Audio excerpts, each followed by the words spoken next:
बदीन मां सिंधियाना news network जे reporter Roshandin गोरे जो मौजू पाकिस्तान फिशर फॉक फॉर्म माहीगीर जे बुनियादी हक़नि जो तहफ़ुज़ कंदड़ तंज़ीम आहे। इन ई जिदोजहद में फिशर फॉक फोरम जो बानी मोहम्मद अली शाह मरहूम ऐं जीजी ताहिरा शाह जिन पंहिंजी ज़िंदगियूं इन ई माहीगीरनि लाइ जिदोजहद कंदे गुज़ारियूं।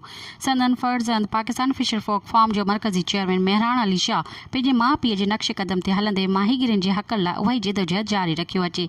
इन ई सिलसिले में माहीगीर जे बुनियादी मसइलनि खे उजागर करण लाइ हिकु रैली मुनक़द कई वई, जंहिंमें हज़ारनि जी तादाद में माहीगीरनि शिरकत कई। इहा रैली डीसी चौक बदीन खां ऐवान सहाफ़त ऐं प्रेस क्लब ताईं कढी वई, जंहिंखे ख़िताब कंदे अॻवाननि चयो त बदीन ज़िले में पाणीअ जी मुसलसल खोट ख़त्म कई वञे, मिलनि जे ज़हरी पाणी जो छोड़ मुकमल तौर ते बंदि कयो वञे, माहीगीरनि खे फौरी तौर सोशल सिक्योरिटी ॾिनी वञे ऐं सरकारी ढंढुनि में पाणीअ जे छोड़ खे यकीनी बणायो वञे।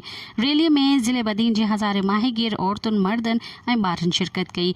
रैली जी अॻवानी चेयरमैन मेहरान अली शाह, मरकज़ी senior vice chairperson Yasmeen Shah, मरकज़ी जनरल सेक्रेटरी रमज़ान मल्ला, ज़िले बदीन जे सदर हाजी नबी बख्श मल्ला, नाइब सदर मोहम्मद रहीम चंडाणी, जनरल सेक्रेटरी उमर मल्ला कई। इन खां सवाइ साबिक़ सदर मिठण मल्ला, कासिम बच्चो, हसन मल्ला, अल्लाह बचायो मल्ला, अब्दुल रज़ाक मल्ला, ईसा मल्ला ऐं ॿियनि पिणु शिरकत कई।